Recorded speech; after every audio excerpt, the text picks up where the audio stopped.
मंडळी नमस्कार. तुम्हाला हा जो समोर एक साप जो दिसतोय ह्याचं नाव मण्यार आणि इंग्लिशमध्ये ह्याला क्रेट असं म्हणतात किंवा कॉमन क्रेट असं आपण ह्याला म्हणतो. भारतामध्ये जे 4 प्रमुख विषारी साप आहेत, मण्यार, नाग, घोणस आणि फुडसं, त्याच्यापैकी हे मण्यार आहे. मण्यारचे भारतामध्ये 7 ते 8 वेगवेगळे प्रकार मिळतात, पण हा सगळ्यात कॉमन म्हणजे अख्ख्या भारतभर, भारत, पाकिस्तान, बांगलादेश आणि अजून काही देशांमध्ये मिळणारा हा साप आहे. आणि ह्याचं जे विष आहे हे सगळ्यात पोटंट म्हणजे सगळ्यात घातक असं मानलं जाणारं हे विष आहे. ह्या सापाचं मी तुम्हाला थोडंसं वर्णन सांगतो. हा फक्त रात्री बाहेर निघणाऱ्या सापांपैकी आहे.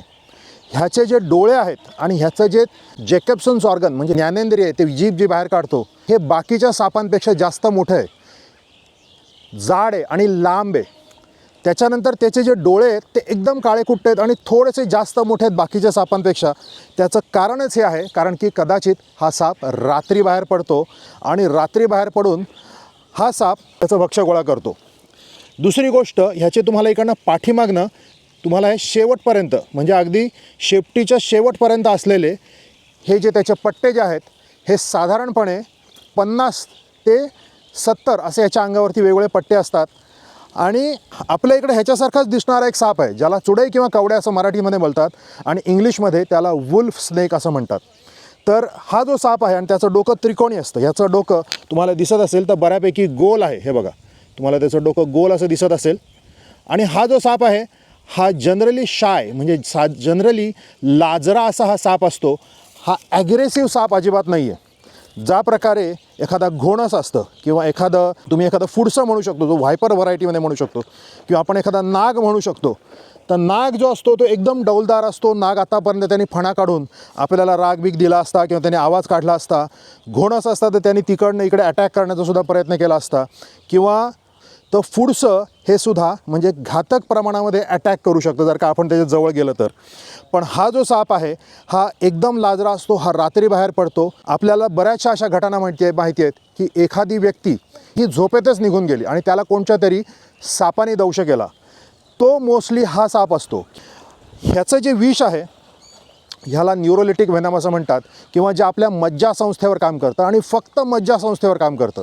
हा साप जर का कधी एखाद्या माणसाला चावला झोपेमध्ये वगैरे तर कुठल्याही प्रकारचं दुखणं असं काही होत नाही. तो माणूस हळूहळू अजून झोपेमध्ये किंवा कोमामध्ये एक प्रकारे बॉडीच्या पॅरालिसिसमध्ये निघून जातो. तो आपल्या संपूर्ण मज्जासंस्थेवर काम करतो आणि आपली मज्जासंस्था निकामी करून टाकतं. पण आपली मज्जासंस्था जी असते ती आपल्या हृदयाशी म्हणजे आपल्या हृदयाला कंट्रोल करत नाही. त्याच्यामुळे आपल्याला जर का योग्य वेळेला अँटीस्नेक व्हेनम इंजेक्शन दिलं गेलं तर अँटीस्नेक व्हेनम इंजेक्शन हा जो प्रकार आहे तर आपल्या देशामध्ये आणि बऱ्याच देशांमध्ये घोड्यापासून बनवलं जातं. तर हे जे अँटीस्नेक व्हेनम इंजेक्शन जे आहे जर का माणसाला योग्य वेळेला दिलं तर त्या माणसाचा अगदी नक्की जीव वाचू शकतो. फक्त ह्या गोष्टीचा एक प्रॉब्लेम मोठा एक असा आहे की माणसाला दुखत नाही. हा साप चावल्यामुळे माणसाला दुखत नाही आणि माणूस झोपेतून जागा होण्याच्या अगोदरच संपूर्णपणे ह्या विश्वातून गेलेला असतो. त्याच्यामुळे एक प्रकाराला घातक साप असं समजलं जातो.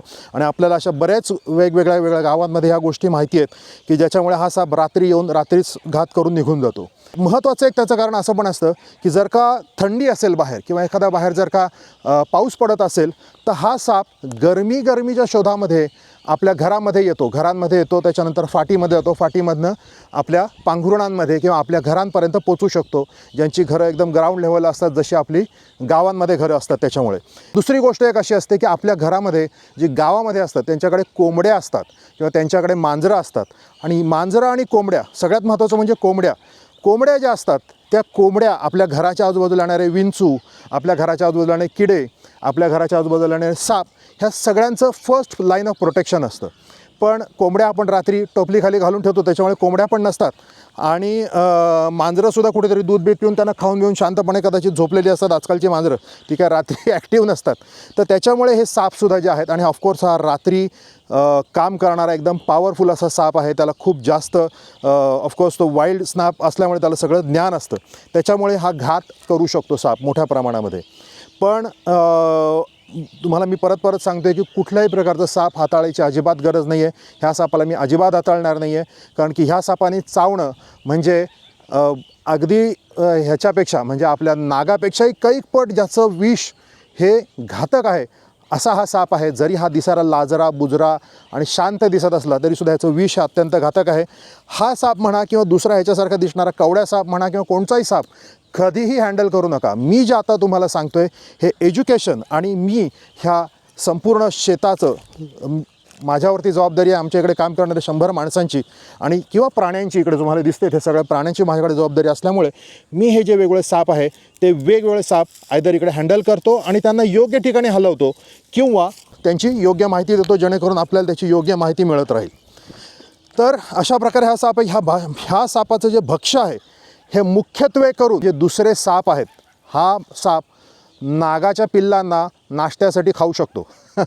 दुसऱ्या सापांचं विष याच्यावर चढू शकतं का, म्हणजे त्याला त्रास होऊ शकतं. जसं नाग झाला, घोडं झालं, पुढचं झालं, तर ते यस त्यांचं विषसुद्धा ह्याला त्रास देऊ शकतं. असं काही नाही आहे की हा दुसऱ्या सापांना खातो म्हणजे दुसऱ्या कोणत्याही सापाचं विष ह्याला अफेक्ट करू शकत नाही, असं काही नाही आहे. दुसरा जर का फॉर एक्झाम्पल आपल्याला जसं सापांना खाणारा जो दुसरा साप असतो तो म्हणजे किंग कोब्रा, तुम्हाला माहिती असेल नागाच्या प्रकारापैकी किंग कोब्रा हा एक प्रकार आहे खूप मोठा, तो सुद्धा दुसऱ्या सापांना खातो. तर त्याचं जर का विष असेल तर हा पटकन मरून जाईल, कारण की त्याचं विषाची संख्या खूप जास्त असते. तर अशा प्रकारे हा साप जो आहे हा एकदम विशेष साप आहे. ह्याचं विष हे एवढं पॉवरफुल का आहे ह्याची काही मला कल्पना नाही, का हा एवढा पॉवरफुल आहे आणि का हा एवढा विषारी साप आहे. पण हा एकदम युनिक आणि विशेष असा साप आहे. या सापाला मारायला पाहिजे का, तर माझ्या मते नाही. प्रत्येकाचं मत वेगवेगळं असू शकतं, पण माझ्या मते अजिबात नाही. हे निसर्गाने बनवलेली एकदम युनिक गोष्ट आहे. हे एक इकोसिस्टीमचा एक महत्त्वाचा भाग आहेत. तर ह्यांना अजिबात मारायला नाही पाहिजे आणि ह्या सगळ्यांना प्रोटेक्ट करायला पाहिजे. आणि फक्त आपणच नाही, ह्याला ही प्रोटेक्टेड स्पीशीसुद्धा आहे. हे कॅटेगरी 1 प्रोटेक्टेड स्पीशी आहे आपल्या देशामधली. म्हणजे जशा प्रकारे एखाद्या वाघाला आपण प्रोटेक्ट करायला पाहिजे तशाच प्रकारे ह्या मण्यारलासुद्धा आपण प्रोटेक्ट करायला पाहिजे. आणि ह्या मण्यारचे साधारणपणे 7 ते 8 प्रकार आहेत. ह्याला कॉमन क्रेट असं म्हणतात. हा जो आहे या पर्टिक्युलर साप ह्याला कॉमन क्रेट, जो सगळीकडे अगदी भारत, पाकिस्तान, बांगलादेश, भूतानचा काही भाग असे अनेक वेगवेगळ्या ठिकाणी हा साप आढळतो आणि खूपच युनिक आहे. आता हे साप खूप कमी दिसतात आणि स्पेशली दिवसाढवळ्या, जसं तुम्हाला दिसतं आहे की दिवसाढवळ्या ह्या मला वाटतं ह्या कुत्र्यांनी त्याला भुंकून किंवा काहीतरी करून या कुत्रामुळे आपल्याला साप आता समजला. अदरवाईज हा साप कधीच दिवसा आपल्याला दिसत नाही. हा फक्त रात्री येतो आणि रात्री गायब होतो. पण हा साप बऱ्यापैकी अनप्रेडिक्टेबल वागू शकतो. जर का तुम्हाला दिसत असेल की ह्या सापाला कोणीतरी पकडायचं किंवा असं काहीतरी डब्यात टाकायचं वगैरे, अजिबात प्रयत्न करू नका. ह्याचा एक चावा हा तुमच्या आयुष्यातला शेवटचा चावा ठरू शकतो किंवा एखादा शेवटचा ॲडव्हेंचर ठरू शकतं. अजिबात अशा कुठच्याही सापाला पकडण्याची चूक तुम्ही करू नका आणि गरज तर अजिबातच नाही आहे. मी सुद्धा ह्याला पकडणार, ह्याला हे करणार नाही आहे. ह्याला मी कुठेतरी दुसरीकडे जिथे पूर्णपणे जंगलाचा भाग आहे अशा ठिकाणी मी ह्या सापाला सोडून देणार आहे. आणि हा साप जो आहे साधारणपणे आता 3.5 फुटाचा आहे. पण हा साप म्हणजे आम्ही साधारणपणे अगदी 5.5 फुटापर्यंत, 5, 5.5, अगदी 6 फुटापर्यंत, 6 फूट खूप रेअरली, पण 5.5 फुटापर्यंत हा साप खूप सहज होतो. हा बऱ्यापैकी हेल्दी साप आहे, तुम्हाला दिसतं आहे. ह्याने बऱ्यापैकी सगुणा बागेतले इतर साप, हा फक्त साप खातो असं नाही, हा साप खातो, हा इतर सरडे खातो, पाली खातो. त्याच्यानंतर रेअरली हा मॅमल्स म्हणजे सस्तन, जसं की आपले उंदीर जे आहेत, हा रेअरली खातो. पण खातो म्हणजे असं काही नाही की नाही खात. सतत एवढ्या सापांची संख्या म्हणजे ऑफकोर्स सगुणा बागेमध्ये खूप हेल्दी सापांची संख्या आहे, कारण आपण ह्या सापांना सगळ्यांना प्रोटेक्ट करतो. आपल्याकडे तशी इकोसिस्टीम आहे. पण हे जे आहेत ह्या सगळ्यांची संख्या आपल्याकडे छान असल्यामुळे हा बऱ्यापैकी हेल्दी साप आहे. ह्या सापाला आपण आता दुसरीकडे बाहेर कुठेतरी सोडून देणार आहोत, सगुणा बागेच्या बाहेर, कारण की हा साप आपल्यासाठी किंवा आपल्या येणाऱ्या पाहुण्यांसाठी घातक ठरू शकतो. ओके मंडळी, आपण त्याला आता एका पूर्ण निर्जन अशा ठिकाणी जंगलाच्या भागामध्ये सोडत आहोत. पुढचा त्याचा जो सगळा प्रवास जो आहे निसर्गातला तो आता सुखरूप व्हावं. ओके,